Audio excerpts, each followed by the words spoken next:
एक बुढ़िया थी, उसके 7 बेटे थे। 6 कमाने वाले थे जबकि एक निकम्मा था। बुढ़िया 6 बेटों की रसोई बनाती, भोजन कराती और उनसे जो कुछ जूठन बचती वह 7वें को देती थी। एक दिन वह पत्नी से बोला, देखो मेरी माँ का मुझ पर कितना प्रेम है। वह बोली, क्यों नहीं, सबका जूठा जो तुमको खिलाती है। वह बोला, ऐसा नहीं हो सकता है, मैं जब तक आंखों से न देख लूं मान नहीं सकता। बहू हंसकर बोली, देख लोगे तब मानोगे। कुछ दिन बाद त्योहार आया। घर में 7 प्रकार के भोजन और चूरमे के लड्डू बने। वह जांचने के लिए सिर दुखने का बहाना कर पतला वस्त्र सिर पर ओढ़े रसोई घर में सो गया। वह कपड़े में से सब देखता रहा। 6 भाई भोजन करने आए। उसने देखा माँ ने उनके लिए सुंदर आसन बिछा, नाना प्रकार की रसोई परोसी और आग्रह करके उन्हें जमाया। वह देखता रहा। 6 भोजन करके उठे तब माँ ने उनकी जूठी थालियों में से लड्डुओं के टुकड़े उठाकर एक लड्डू बनाया। जूठन साफ कर बुढ़िया माँ ने उसे पुकारा, बेटा 6 भाई भोजन कर गए, अब तू ही बाकी है, उठ, तू कब खाएगा। वह कहने लगा, माँ मुझे भोजन नहीं करना, मैं अब परदेश जा रहा हूँ। माँ ने कहा, कल जाता हो तो आज ही चला जा। वह बोला, हाँ हाँ आज ही जा रहा हूँ। यह कहकर वह घर से निकल गया।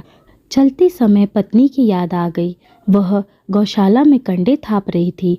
वहां जाकर बोला, हम जावे परदेस को आवेंगे कुछ काल, तुम रहियो संतोष से धर्म अपनो पाल। वह बोली, जाओ पिया आनंद से, हमरो सोच हटाए, राम भरोसे हम रहे, ईश्वर तुम्हें सहाय। 2 निशानी आपन देख धरू में धीर, सुधीमती हमारी बिसराइयो, रखियो मन गंभीर। वह बोला, मेरे पास तो कुछ नहीं, यह अंगूठी है सो ले लो और अपनी कुछ निशानी मुझे दे दो। वह बोली, मेरे पास क्या है, यह गोबर भरा हाथ है। यह कहकर उसकी पीठ पर गोबर के हाथ की थाप मार दी। वह चल दिया। चलते चलते दूर देश पहुंचा। वहाँ एक साहूकार की दुकान थी। वहाँ जाकर कहने लगा, भाई मुझे नौकरी पर रख लो। साहूकार को ज़रूरत थी, बोला, रह जा। लड़के ने पूछा, तनख्वाह क्या दोगे। साहूकार ने कहा, काम देखकर दाम मिलेंगे। साहूकार की नौकरी मिली। वह सुबह 7 बजे से 10 बजे तक नौकरी पर जाने लगा। कुछ दिनों में दुकान का सारा लेन देन, हिसाब किताब, ग्राहकों को माल बेचना, सारा काम करने लगा। साहूकार के 7-8 नौकर थे, वे सब चक्कर खाने लगे, यह तो बड़ा होशियार बन गया है। सेठ ने भी काम देखा और 3 महीने में ही उसे आधे मुनाफे का हिस्सेदार बना दिया। वह कुछ वर्षों में ही नामी सेठ बन गया और मालिक सारा कारोबार उस पर छोड़ के चला गया। इधर उसकी पत्नी को सास ससुर दुख देने लगे। सारी गृहस्थी का काम करा के उसे लकड़ी लेने जंगल में भेजते। इस बीच घर के आटे से जो भूसी निकलती उसकी रोटी बनाकर रख दी जाती और फूटे नारियल के खोपड़े में पानी। एक दिन वह लकड़ी लेने जा रही थी। रास्ते में बहुत सी स्त्रियां संतोषी माता का व्रत करती दिखाई दी। वह वहां खड़ी होकर कथा सुनने लगी और पूछा, बहनों तुम किस देवता का व्रत करती हो और उसके करने से क्या फल मिलता है। यदि तुम इस व्रत का विधान मुझे समझा सकती हो तो मैं तुम्हारा बड़ा एहसान मानूंगी। तब उनमें से एक स्त्री बोली, सुनो, यह संतोषी माता का व्रत है। इसके करने से निर्धनता, दरिद्रता का नाश होता है और जो कुछ मन में कामना हो सब संतोषी माता की कृपा से पूरी होती है। तब उसने उसे व्रत की विधि पूछी। तब वह स्त्री बोली, 1.25 आने का गुड़ चना लेना, इच्छा हो तो 5.25 आने का लेना या 1.25 रुपये का भी सहूलियत के अनुसार लाना। बिना परेशानी और श्रद्धा व प्रेम से जितना भी बन पड़े सवाया लेना। प्रत्येक शुक्रवार को निराहार रहकर कथा सुनना। इसके बीच क्रम टूटे नहीं, लगातार नियम पालन करना। सुनने वाला कोई न मिले तो घी का दीपक जला उसके आगे या जल के पात्र को सामने रखकर कथा कहना। जब कार्य सिद्ध न हो तो नियम का पालन करना और कार्य सिद्ध हो जाने पर व्रत का उद्यापन करना। किसी के ग्रह खोटे भी हो तो भी माता वर्ष भर में कार्य सिद्ध करती हैं। फल सिद्ध होने पर उद्यापन करना चाहिए, बीच में नहीं। उद्यापन में 2.5 सेर आटे का खाजा तथा इसी परिमाण से खीर तथा चने का साग करना। 8 लड़कों को भोजन कराना। जहाँ तक मिले देवर, जेठ, भाई बंधु के हो, न मिले तो रिश्तेदारों और पास पड़ोसियों को बुला लाना। उन्हें भोजन करा यथा दक्षिणा दे माता का नियम पूरा करना। उस दिन घर में खटाई न खाना। यह सुन बुढ़िया के लड़के की बहू चल रास्ते में लकड़ी के बोझ को बेच दिया और उन पैसों से गुड़ चना ले माता के व्रत की तैयारी कर आगे चली और सामने मंदिर देखकर पूछने लगी, यह मंदिर किसका है? सब कहने लगे, संतोषी माता का मंदिर है। यह सुनकर माता के मंदिर में जाकर चरणों में लौटने लगी। दिन हो विनती करने लगी, माँ मैं निपट अज्ञानी हूँ, व्रत के कुछ भी नियम नहीं जानती, मैं दुखी हूँ। हे माता जगत जननी, मेरा दुख दूर कर, मैं तेरी शरण में हूँ। माता को दया आई। एक शुक्रवार बीता कि दूसरे को उसके पति का पत्र आया और तीसरे शुक्रवार को उसका भेजा हुआ पैसा आ पहुंचा। यह देख जेठ जेठानी मुंह सिकोड़ने लगी। लड़के ताना देने लगे, काकी के पास पत्र आने लगे, रुपया आने लगा, अब तो काकी की खातिर बढ़ेगी। बेचारी सरलता से कहती, भैया कागज आवे रुपया आवे, हम सबके लिए अच्छा है। ऐसा कहकर आंखों में आंसू भरकर संतोषी माता के मंदिर में आ मातेश्वरी के चरण में गिरकर रोने लगी। माँ मैंने तुमसे पैसा कब मांगा? मुझे पैसे से क्या काम, मुझे तो अपने सुहाग से काम है, मैं तो अपने स्वामी के दर्शन मांगती हूँ। तब माता ने प्रसन्न होकर कहा, जा बेटी तेरा स्वामी आएगा। यह सुनकर खुशी से बावली होकर घर में जा काम करने लगी। अब संतोषी माँ विचार करने लगी, इस भोली पुत्री को मैंने कह तो दिया कि तेरा पति आएगा, लेकिन आएगा कैसे? वह तो इसे स्वप्न में भी याद नहीं करता, उसे याद दिलाने को मुझे ही जाना पड़ेगा। इस तरह माता जी उस बुढ़िया के बेटे के पास जा स्वप्न में प्रकट हो कहने लगी, साहूकार के बेटे सो रहा है या जागता है? वह कहने लगा, माता सोता भी नहीं जागता भी नहीं, कहो क्या आज्ञा है? माँ कहने लगी, तेरे घर बार कुछ है कि नहीं? वह बोला मेरे पास सब कुछ है, माँ बाप है, बहू है, क्या कमी है? माँ बोली, भोले पुत्र तेरी बहू घोर कष्ट उठा रही है, तेरे माँ बाप उसे परेशानी दे रहे हैं, वह तेरे लिए तरस रही है, तू उसकी सुध ले। वह बोला, हाँ माता जी यह तो मालूम है, परंतु जाऊँ तो कैसे? परदेश की बात है, लेन देन का कोई हिसाब नहीं, कोई जाने का रास्ता नहीं आता, कैसे चला जाऊँ? माँ कहने लगी, मेरी बात मान, सवेरे नहा धोकर संतोषी माता का नाम ले, घी का दीपक जला, प्रणाम कर दुकान पर जा बैठ। देखते देखते तेरा सारा लेन देन चुक जाएगा, जमा का माल बिक जाएगा, सांझ होते होते धन का भारी ढेर लग जाएगा। अब बुढ़िया की बात मानकर वह नहा धोकर संतोषी माता को प्रणाम कर घी का दीपक जला दुकान पर जा बैठा। थोड़ी देर में देने वाला रुपया लाने लगे, लेने वाले हिसाब लेने लगे। कोठे में भरे सामान के खरीदार नगद दाम दे सौदा करने लगे। शाम तक धन का भारी ढेर लग गया। मन में माता का नाम ले चमत्कार देख प्रसन्न हो घर ले जाने वास्ते कपड़े गहना सामान आदि खरीदने लगा। यहाँ काम से निपट तुरंत घर को रवाना हुआ। उधर उसकी पत्नी जंगल में लकड़ी लेने जाती है। लौटते वक्त माता जी के मंदिर में विश्राम करती।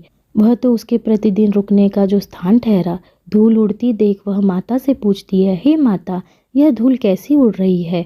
माता कहती है, हे पुत्री तेरा पति आ रहा है, अब तू ऐसा कर लकड़ियों के 3 बोझ बना ले, एक नदी के किनारे रख और दूसरा मेरे मंदिर पर और तीसरा अपने सर पर। तेरे पति को लकड़ियों का गट्ठा देखकर मोह पैदा होगा, वह यहाँ रुकेगा, नाश्ता पानी खाकर माँ से मिलने जाएगा।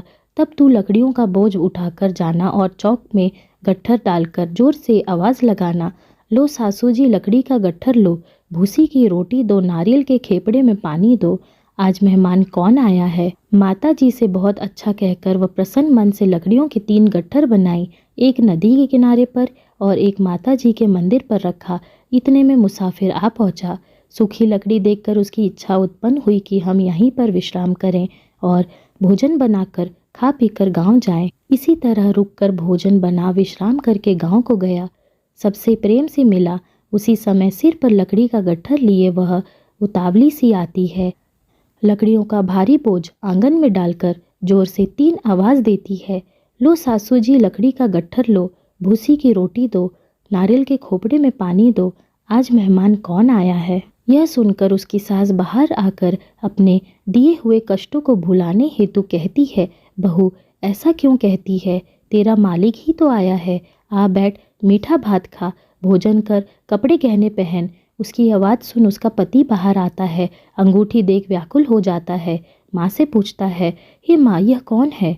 माँ बोली, बेटा ये तेरी बहू है, जब से तू गया है तब से सारे गांव में भटकती फिरती है, घर का काम काज कुछ नहीं करती, चार पहर आकर खा जाती है।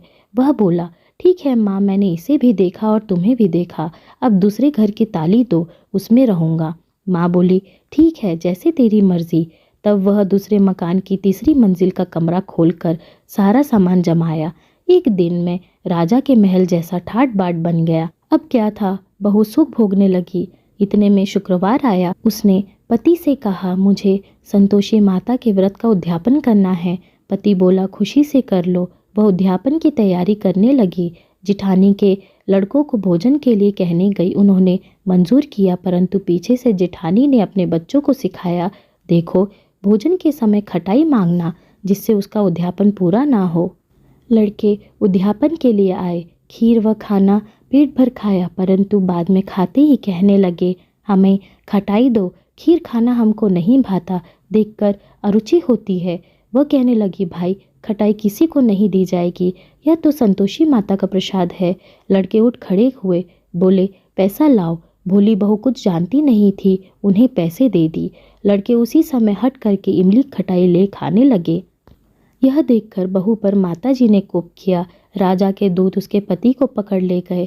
जेठ जेठानी मन माने वचन कहने लगे, लूट लूट कर धन इकट्ठा कर लाया है, अब सब मालूम पड़ जाएगा जब जेल की मार खाएगा।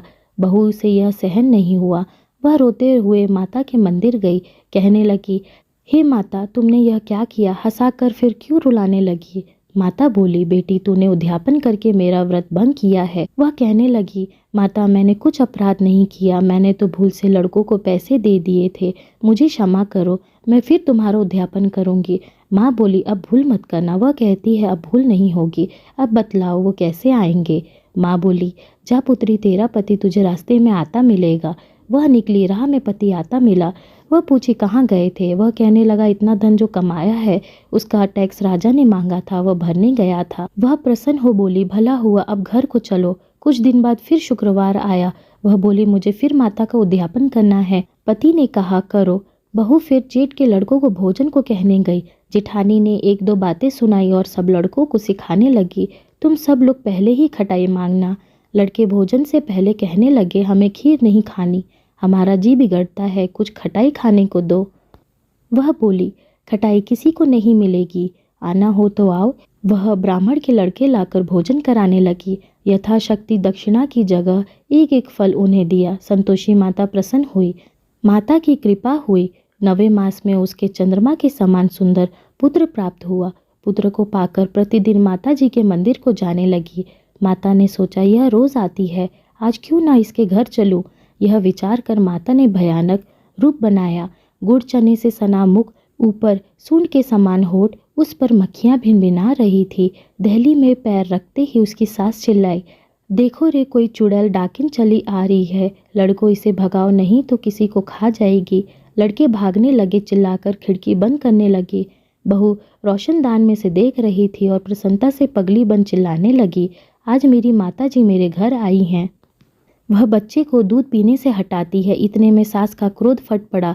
वह बोली, क्या उतावली हुई है, बच्चे को पटक दिया। इतने में माँ के प्रताप से लड़के ही लड़के नजर आने लगे। वह बोली, माँ, मैं जिनका व्रत करती हूँ यह वह संतोषी माता हैं।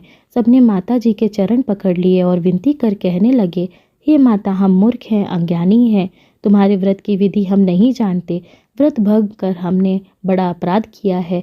जग माता, आप हमारा अपराध क्षमा करो। इस प्रकार माता प्रसन्न हुई। बहू को प्रसन्न हो जैसा फल दिया वैसा माता सबको दे, जो पढ़े उसका मनोरथ पूर्ण हो। बोलो संतोषी माता की जय।